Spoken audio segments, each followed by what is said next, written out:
Welcome, everybody, to the Apocalypse Bros special episode where we do a Q&A with our fans who have sent in questions to us previously. Q&A. So sit back, relax, and enjoy a number of questions being answered by myself, SOS, And me, Sly Elsewhere. on the Apocalypse Bros.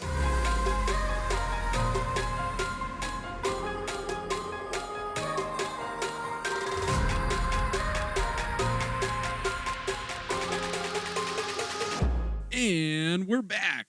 Awesome. So again, welcome. We are here today to do a special episode for you where we answer questions that have been sent in by you guys, the audience. What a special treat this is for us. Delicious, like a Snickers bar. We don't get those very often anymore because No. it's hard to find. Usually pieces of it Yep. from the trash. Thanks to Anthony. Sometimes, yeah, I was just going to say, sometimes not even pieces because Anthony over there gets his fingered hands into it before we can. And he tries to hide it. It's like, Anthony, I see the chocolate nut nougat goodness on your mouth. There's caramel dripping from your fangs. And he speaks to us in raccoon. He yells at us, and it's like, whatever, man. He says some really nasty things. It really is. He's got a potty mouth. Yeah, he really does. So Anyway, we're going to kick into the questions here. So I'll just read off the questions that we've gotten in, and then between Sly and myself, we'll kind of answer them from there. So first question we have, it comes in from Twixie, and it is, how do you decide toilet privileges just in general? just toilet privileges. Yeah, like using the toilet. Well, between Twix, the two of us. Sure, definitely. So we have one toilet. Someone would call it a half toilet. Someone would call it a hole in the wall. Someone sort of call it a weird, non-traditional urinal. Sure. Used for multi-purposes. We won't get into that. I think you know what that is, Twixie. I think it's come across a few ways. So we used to roll dice, being big dice game players. That's true. We play a lot of board games. Yeah. So we used to roll dice. We used to roll D6, if you will. You know what I'm talking about out there. And just see who would go. Now, that ended when we found out that Anthony was using a roll die, which was weird because, like, raccoons can poop and pee anywhere. But he was still doing it. Yeah, he wasn't even supposed to be a part of it. Once a gambler, always a gambler. So that's true. we stopped using die because we couldn't trust those. And we started to play rock, paper, scissors for it. And we found out really that's the fair thing. You can't really cheat in rock, paper, scissors. And, of course, it's rock, paper, scissors, shoot. Any other thing is it's considered a heresy by the Church of Rock, Paper, Scissors. I know they didn't really have a very unique name, but what they go by. So that's really what we do nowadays. You had a long kind of evolution from what it was to what it is, but probably imagine some of the crazy things that we used to do. But we've kind of saw rock, paper, scissors as being the ultimate guide there. And that's for Wednesdays. Yes, keep in mind that's once a week. So you have the weekly toilet privilege for winning rock, paper, scissors. And of course, like I said, Wednesdays, which has been deemed as National Dump Day. National Dump Day. That's right. So those are obvious. That's the only day that we actually use the toilet. Right. So if you win the rock, paper, scissors games, big stakes because that's your week's toilet usage. Yep. Otherwise, you have to go outside, and it's true. Uncomfortable. It's just the number of things that you don't want to have to experience. You don't know what's out there. There could be raiders waiting out there, rob you of your toilet plies. Very true. Plies. Yeah. So one of the tips, extra bonus tip, oh, all right, would be not to eat too much fiber. That's right, because you will go. Yep. Got to make that apocalypse cheese. Exactly. You all know how to make it. Next question. So why are you hoarding toilet paper? There is very little on Earth that can be or can't be used to. There's very little on Earth that can't be used to wipe your butt, right? Adhesives, screws, batteries. That's where it's at. That question comes in from that one guy. So why are we hoarding toilet paper? What a question. So listen, that one guy. You either are new to the apocalypse or you have some sort of wonderful bunker that allows your butthole region, if you will, an unimaginably soft, pleasurable sitting space. Now, the majority of the apocalypse, everything's soft. Everything that was usable has been used to either create defense mechanisms, clothing, just your typical run-of-the-mill, everyday usable thing. So most of the stuff we sit on is hard. If you have an irritated bunghole area, sitting on those things and just existing is a very tough thing. So when it comes to TP, that is one of the most valuable resources we have. Wiping it is used as currency. It is used as currency. So using almost anything else to wipe when you have that type of problem going on is really creates uncomfortability for the majority of your day. And so you think, well, that's not too bad. Just don't sit too much. Well, you try not sitting in the majority of what we have going on in Apocalypse right now. Most of it is sitting at home. You can't go out. You can stand in place, I guess. But even standing after a large amount of time creates very uncomfortable sphincter area with the way that the clenching of the cheeks, if you will. So having an uncomfortable sphincter is really not worth using anything else other than the plushest, the most pliest TP you can get your hands on. Or the various TP substitutes that we mentioned Yes. in episode 1. It's very true. So if you didn't hear those, definitely go back and listen to those. But some of your ideas of what could be used for TP are just insane and just crazy. So. I feel like there might be something there with adhesive. Maybe you kind of like how they would wax, like to get like chest hair off of you. I could see that. There might be something there. It would have to really be on a raised scale, though. That's true. Making sure that it reaches the areas it needs to reach. Yeah, you got to go deep. Yes. Also, another thing I like to add is, we hoard toilet paper because like we mentioned before, it is currency as well. So that's another reason why we make sure we hoard. Because, 1 2-ply, I believe, was converted in the conversion rate. Like 1 2-ply is like worth $100, essentially, in pre-apocalyptic terms. So that's an important thing to keep in mind is, those are very valuable resources that the toilet paper applies. So, and granted, a lot of the things that you did mention are also very valuable resources. Batteries are obviously very Extremely valuable. I know we go through a lot of batteries ourselves, with our microphones and everything else for the podcast. So, granted, positive side is, we really jumped on that self-creating energy sources where, like, we have the bicycle downstairs that you can ride on that creates electricity. It goes into our generator, which stores it. It's kind of a cool setup that we have at the bottom of our bunker, but that's not what the question was about, so it doesn't matter. So, Moving on. Yeah, thank you for your question. Next one, this is like a full little letter written to us. We actually got this in the mail just recently. It says, "Hi, this is Busty Ruckets, and I am wondering if you would be willing to give Rusty Buckets a weekly or bi-weekly segment. Thank you." Interesting. So Rusty Buckets was the conspiracy theorist that we had in episode 2 of our podcast. So if you didn't listen to that, definitely go back there and check that out because that was a very interesting discussion about the vaccine that supposedly is turning people into zombies with the apocalypse. But nevertheless, so that was Rusty Buckets. Now keep in mind, this is Busty Ruckets. Right. Busty totally different person. Ruckets.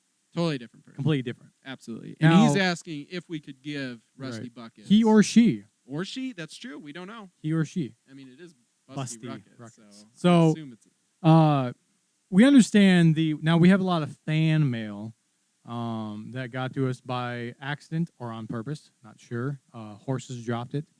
And we really had a lot of feedback about the whole Rusty Buckets situation. Now, there are some,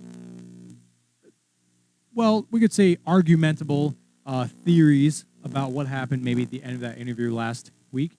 But I think overall, I'm sure Rusty Buckets is fine. People want to hear from Rusty Buckets. We understand that. We would love to get him back on anytime. So if you're out there, Rusty Buckets, give us a call back. We seem to have tried to call your place, and it just goes to a unavailable tone. Not sure why that would be. I'm sure it wasn't bombed or taken apart or anything like that. I'm sure he's perfectly fine, and I'm sure he'll be back from any time. So if it was up to me, Busty Ruckets, we would have him on all the time. But that is not necessarily how it goes in the apocalypse underneath the Sanitation Union.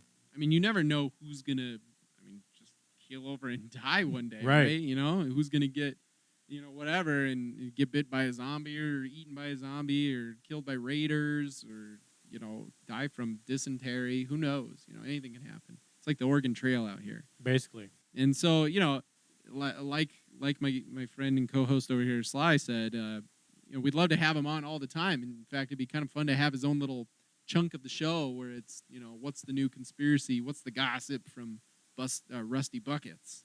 So, but fortunately, we just can't get a hold of him. Yeah. Strange. So if you're out there, if you're listening to us, we'd love to hear from you, buddy. So next question comes from Chewbacca. I think it might be French, kind of like how a la mode. Yes, Chewbacca. Chewbacca. What types of materials That can I sounds right. wrap in to make sure I'm likely to beat the events of the apocalypse? What type of material can I wrap to beat? I think I get it. I think I get it because I think he says wrap, Right. but at the same time, like wrap up like a candy wrapper.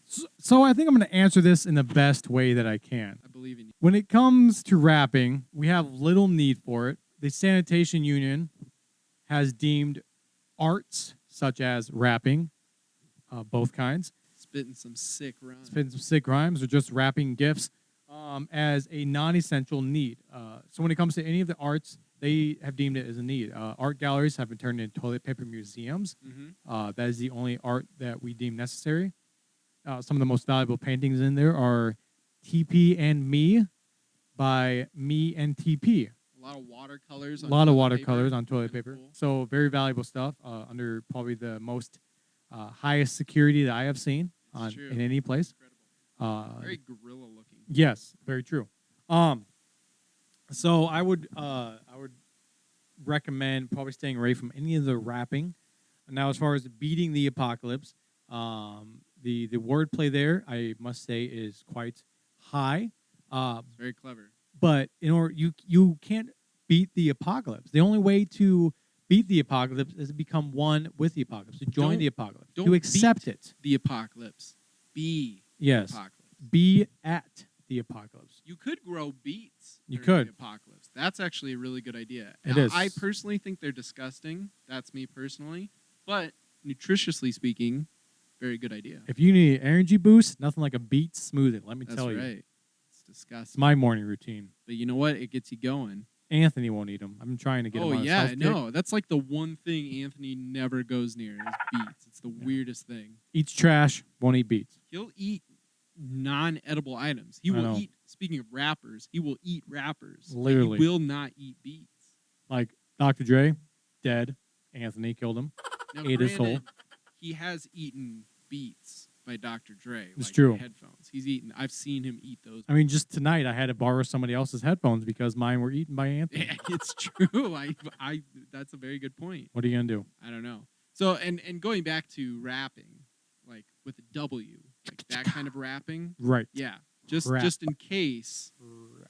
Since wrapping isn't used to wrap yourself or wrap your gifts in, keep in mind in episode 1 we did mention that wrapping paper was a great thing or one of the options that you can use as a substitute for toilet paper. So just throwing that out there for what it's worth. So the next question comes in from Chewbacca Lisp. So we have to read it like this. Of course. Will there be some form of technological device available during this time to being clarity of verbal communication? Unfortunately, Chewbacca Lisp, technology just is at a full standstill. So I just really don't think there's going to be anything available. If you're lucky enough to find some batteries laying around, and maybe some sort of like text-to-speech device, you might be able to do that, and you'd have a very robotic voice that would say everything you need to say, you know. Hello, this is Jason from the Apocalypse. I don't know why I came up with Jason. It's fine. That came up. I bet he's buff. I bet he is. I bet he's buff, and I bet I'm possibly related to him. Who knows? Could be. Yeah, I bet he's ripped. What's his age? Hopefully it's not 40. It's probably somewhere in the 40s, I'm sure. But nevertheless, unfortunately, no, I really don't think there's going to be any. Although, I guess, if you had a mind to Chewbacca Lisp, you might go ahead and develop some sort of technological device to help with verbal communication yourself. And that would be a sight to see. Agreed. All right. So we're going to move on to the next question, which is sent in by Silent Sleeper. Which is, what is the currency like now? Are there any banks? Is there currency? I've just come out of hiding and don't have a clue of how to purchase goods. Well, geez, you're in a little bit of a predicament for sure, Silent Sleeper, but we are here to help you. That is what we do on the show. We're here to help you figure out how to survive and how to make it in this post-apocalyptic world. Agreed. As far as you can. As far as we've gotten, at least. So, basically, currency. Let's talk a little bit about currency. Well, currency, most of which is turned into toilet paper. Toilet paper is kind of the standardized currency of the post-apocalyptic world that we're in now. Very true. 1-ply, 2-ply. I don't think there's such a thing as 3-ply. That sounds fake. That can't be real. Oh, there is. Is there really? Really? That's like $2 bills. It's back in the day. it's under extreme surveillance and security, Sure. and hidden. it's definitely up at the Sanitation Sanitation Union complex, Sure, that makes which sense. no normal man or woman shall enter. True. I always thought it was a myth. That's crazy. So yeah, toilet paper is the standard. Don't limit yourself with that though, because I mean you can trade goods. You know, we've kind of gone back to that Yep. bartering system like we used to have back in the day.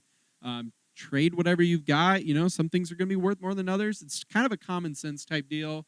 You know, Very true. electronics are electronics are valuable if you can find a way to power them. That's important. Yep. I mean, I'm not going to trade you a 2-ply for a phone Very if true. it's not able to power on. Exactly. What's the point? So, Can't play solitaire on that. skills for goods, goods for Ooh, your that's a good one. skills for skills, goods for goods. The biggest thing is knowing your region, knowing what is valuable in your region. Different regions obviously have a lot different standards for what is valuable. So really learn that. Try to figure out exactly what is most valuable in your region. Obviously, try to grab a hold of that legally, of course, and try to come up with a good trading system. You don't want to look like a fool when you end up trading a roll of toilet paper for a vehicle that doesn't even have a battery in it. So That's true. And hopefully we've caught you before you've gone ahead and traded some toilet paper for Yes. anything. You know, if we you have, want don't to feel get- foolish. Just improve upon it. And, That's right. Be less dumb next time. Again, that's why we're here. We're here to help. So No judgment. listen to our podcast. Hopefully we've got some help for you along the way, you know, in the previous episodes. But hopefully this has got you far enough. Oh, banks. Are there banks? I have heard about it. You know, some towns have opened up little kind of establishments to work as banks. I don't know how far they're in so far. You know, are they taking investments? Are they doing loans? I'm not sure. From what I heard, they are a glorified safety deposit where they have some security on it. But honestly, in my opinion, and in my sources, I would say that the majority of the time you're actually better off just holding it in your own area. You can provide your own personal security on it. You can hide it. You don't have to worry about other people touching it. Depending on if the government goes corrupt. Of course, they're not corrupt now at all, of course. We love the sanitation. We love Union. them. We trust in them completely, of course. Not just because we have to say that. So, but if you are ever concerned about that, sometimes keeping it in your own person or in your own area by burying it, locking in a cage, whatever the case might be, sometimes that is better than allowing other establishments to hold on to it and procure interest upon it. Next question comes in from King Joffer. I have all the resources needed to bring back the economy and stability of life. In return, I ask for only 25% of the land. Who do I speak to? Wow, that's incredible. I want to know more about that, obviously. Being able to bring back the economy and everything, stability, whatever else, in exchange for 25% of the land. Now, I don't know if that means in the U.S. or if that means like worldwide. That's a lot of land. A lot of land. Like what's a quarter of the earth? There's not even a single country that would be. I think a quarter of the earth is land. Yeah. Oh yeah. I didn't even think about that. Okay, well they're saying of the land, I guess. Sure. So all the land across the earth, 25% of it. Right. Well, I'm just thinking if you have 25%, Oh yeah, that's true. the earth is 25%. So that's an land. eighth, isn't So that's it? an eighth of the whole entire world. Yeah. Now, it's definitely Map worth Australia. a couple rolls of teepee. But honestly, that is a question that I think is so far over our heads. To answer it would be considered treason. Well, I mean, he's just asking who to talk to. Sure, who to talk to. I think I do know. I think it'd be. I mean, the CEO of the Sanitation Union, Albert Shinybottom, would Right. be the only person I could possibly think of that could handle something at that scale. Yes. So you would have to set up a meeting with him, Yep. which you would have to go through many different channels in order to do so so. many channels. Shiny Bottom, or Shiny B, as he's known, Shiny in B. the Sanitation Union household name, is really tough to get a hold of. So Yes. you have to go through a lot of different channels, a lot of different people in order to reach him. But it might be worth it if you really think that you have the capabilities and the goods in order to do this sale and this transaction as you have said. So, so I would look at looking at reaching him. So you really need to start at the bottom of the Sanitation Union and just work your way up and go from there. Yeah, it'd take a lot of paperwork for A lot sure of to get paperwork. there. Oh man. And just so you know, it might not be the safest thing to do, but hey, is your call. Yeah. Yep.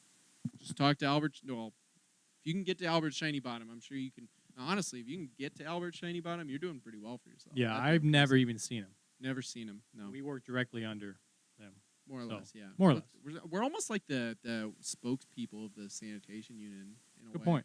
It's true. But not, because No. we're unaffiliated, right? Unaffiliated, I mean, yeah, more or yeah. less, yeah. Definitely free speech is what That's right. we use. We are all the time. not, there's no prior restraint. Nope. Or anything like that, yeah. Nothing we have to do to make them happy. That's right. We They operate. just love us. by that ourselves. much. Next question comes in from Gozer, the Gozerian. I've heard that a group of guys claiming that they've been hunting the spirits of the dead. Is there any truth to this? Spirits of the dead. Sounds intense. It does sound intense. It kind of sounds like they're hunting zombies, maybe, of the apocalypse. The Corona corpses / Rona rovers, Could be. roamers. Or maybe what he's referring to is the spirits of those after they are killed as zombies. So they were the zombies. Correct. And then they died. Correct. And then they are spirits Correct. of the dead. It's quite the when you have zombies, it's not just It really blurs the line. of right. what's It really considered does. When you have the dead. when you have spirits before the apocalypse, and of course zombies, Mhm. it really it's pretty simple. The idea of death, and then there's the spirits idea that many hold on to and chase down. But then when you have zombies in question, the question is, when do they become spirits? When do they stop being zombies? Do the zombies have spirits? Are they just flesh at that point? And so many questions that are hard to answer. So I have heard of people doing such things. I've heard of zombie spirit hunters. Of course, that's my favorite television show. Sounds like a really cool. Like if you had that as your job title, if you said, "Yeah, I'm a spirit hunter," I mean, goodness sakes, that would gain some respect. It's true. So, so I have heard some truth of it. Whether or not they are actually it's a true thing, or whether it's just for clout, as the kids call it, is a whole nother thing. Now, so I would say you would probably have to ask them, but from what I've seen, it's about 50-50. Yeah, I'd agree with that. I guess it's all about how you define what spirit of the dead means per se. Exactly. But yeah, no, that's like I said, it could also be like a euphemism to Ooh. like doing drugs or It something. could be. Who knows? Usually You know? is. Yeah, I went out and I was, hunting the spirit of the dead. Yep. So I don't know. It sounds like something they'd say. More likely, I don't know. Midnight tokers. That's right. All right, next question comes in from Mad Martin.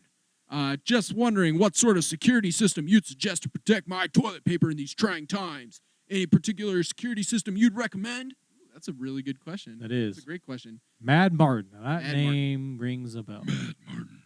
Cannot place it. Anyways, so Mad Martin, whoever you are, wherever you are, whenever you are. we don't have time. The T6000 is my favorite toilet paper protection system.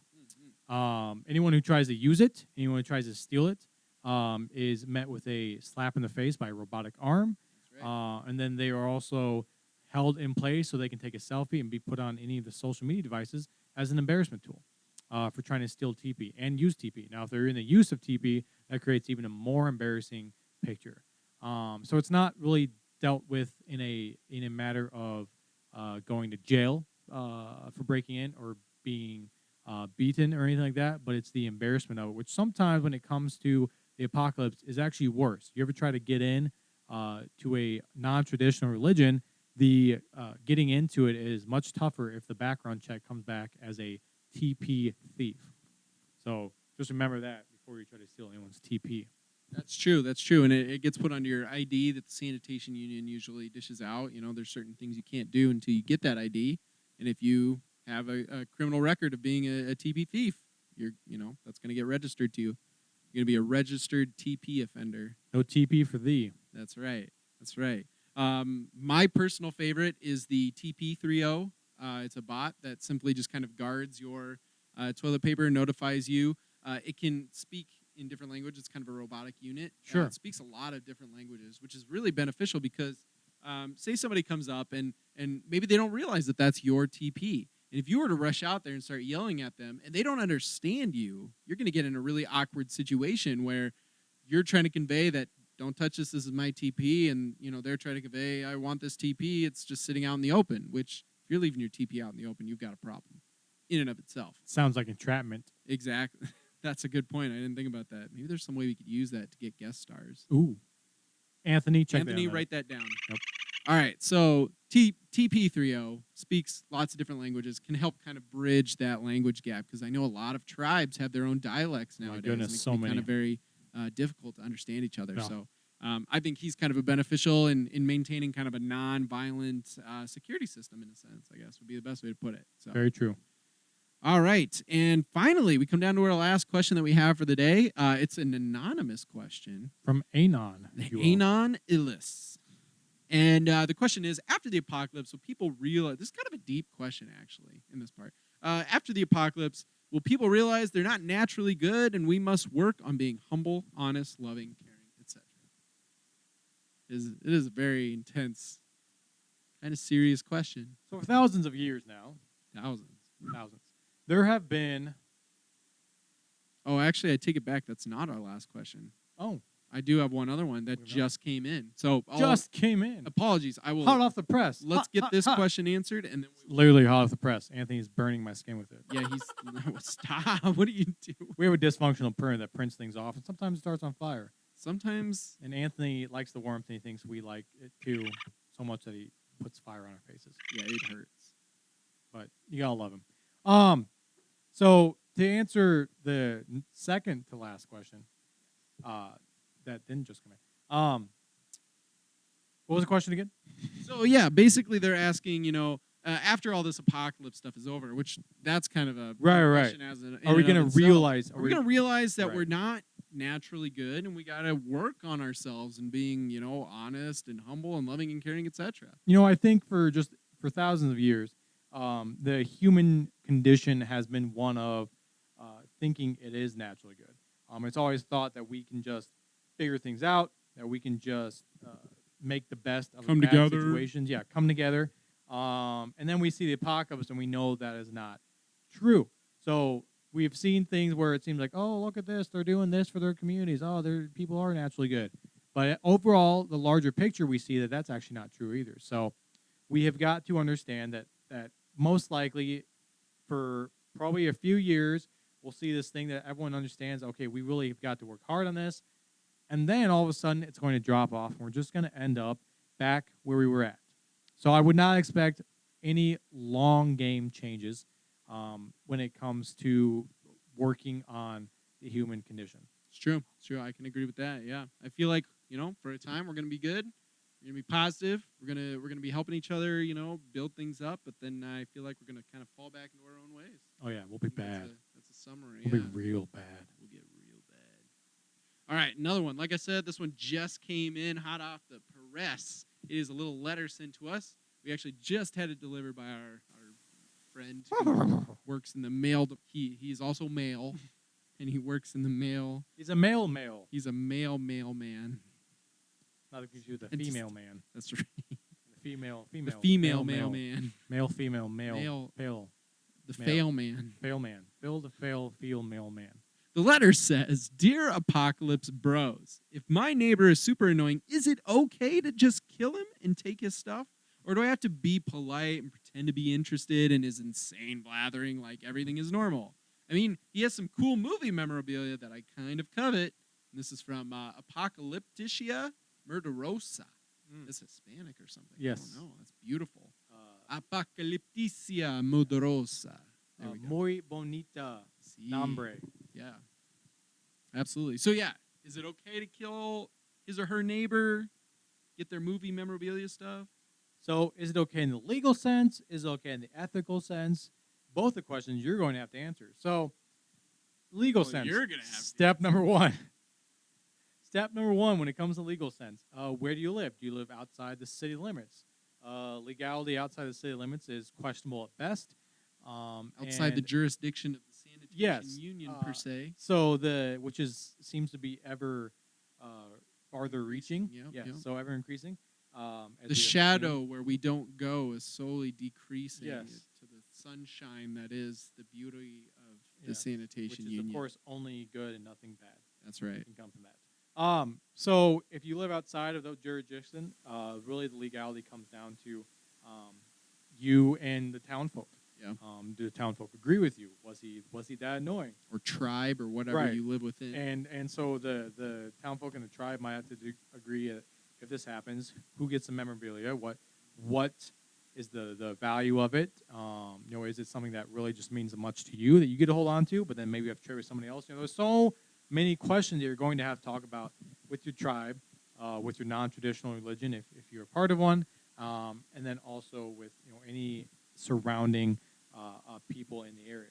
That is a good point. And I think if you were to go to your neighbor and simply kill him, and then even if you were able to get away with it and just turn it around and say, he just died, whatever group, organization, tribe, non-traditional, religious organization, whatever the heck you want to call it, whoever's around there, they've got a protocol for that sort of a situation. If somebody dies, does it go to their next of kin? Because that's not going to help you at all. So true. I mean, it'll get rid of the fact that you had the annoying neighbor and now they're dead. This is fine. But at the same time, is it going to get you their fancy, cool movie memorabilia? I don't know. Yep. Probably not. Because even if it doesn't go to their next of kin, it like Sly, you were saying, it might get passed around the town. Exactly. Everybody might get a little bit of everything. You might get, one script signed by the cast of the American Pie movie, but are you going to get that Tim Allen, full-size cardboard cutout? Exactly. I don't know. And then when does the chase to get everything that you think that you need in that memorabilia set? When does it end? When does the lust end? When does the rationale take over? And that brings us to the ethical point. The second and last point there is ethically, can you live with yourself? That's true. Can your tribe live with the what you have done in order to gain these things? Now I know your first point was that he is quite irritating, might be upsetting you, might be upsetting your flock, whatever the case might be, but is it worth it to murder over this? Now, I would say possibly. The morality is ever changing in the apocalypse. It's true. There's no baseline of morality, and that's kind of where we're at when it comes to the apocalypse. So that is really, really on you, really on your tribe. So I would recommend checking in with them first. And one thing to ask yourself is, do other people in my grouping, that'd probably be easier. Grouping, yes. Yeah. In your grouping, do other people in my grouping consider this person annoying? Because if not, you have to kind of ask yourself, are they the annoying one? Or am I the annoying one? And then you have to wonder, now what? Maybe I got to change. Maybe it's not about killing my neighbor. I just need to change. I wasn't going to go at kill myself. That's not at all. Maybe it's not the direction I was going to go. Maybe it's not about killing your neighbor. Maybe it's about killing yourself. No. Metaphorically speaking. Metaphorically, yes. You need to kill the annoying attitude and personality trait that makes you annoying. Change to be that more respectable person. Absolutely. We in no way encourage suicide, killing of yourself. Also, we really don't always typically, for any reason, encourage killing your neighbor. Granted, as Sly mentioned, it is the apocalypse, and morality has kind of shifted a little bit in that sense. But unless he has that original Die Hard movie set. Ooh, that's true. Now, there's some things that are worth killing over, you know what I'm saying? Oh, man. Bruce Willis, man. I mean, he'd kill you. It's a good day. If you were a terrorist. To die hard. That's right. So, I mean, in conclusion, it kind of feels like it pretty heavily leans towards a no, don't do it. But there are a couple circumstances where maybe you could just, really look at your options. Is there a way you could, send him on a long vacation that maybe he doesn't come back from? Right. Maybe I know a guy. Convince who him knows how to adopt you and then kill him. That way you're the next in line. That's a strategy. Would be a shame if you slipped on those stairs. That's right, exactly. And you have to make it look like an accident. Right. Otherwise, you're going to get stoned or whatever punishment your grouping is kind of decided upon. You don't want that. So, Very true. I feel like that's the best answer we could come up with for you. Apocalypticia Murderosa. Yes. Yeah. So again, we want to thank everybody for sending in your questions. These are fantastic questions. Really loved answering them. I feel like this is a really great way for us to connect with you guys, and you guys tell us what you want to know specifically about how to survive the apocalypse, because that's what we're here for. We're here to serve you. How can we serve your needs? You got to tell us. You got Yes. to tell us. We're like the waiters, and we can get you whatever you want. You just got to order from the menu. We needs to knows. But you don't even have to order from the menu. That's why we do episodes like this. Right.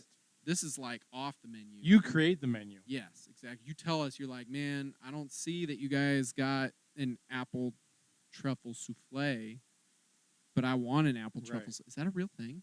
Probably. I mean, an apple and souffle seem like a great idea. I don't know how the truffle gets in there. Truffle it.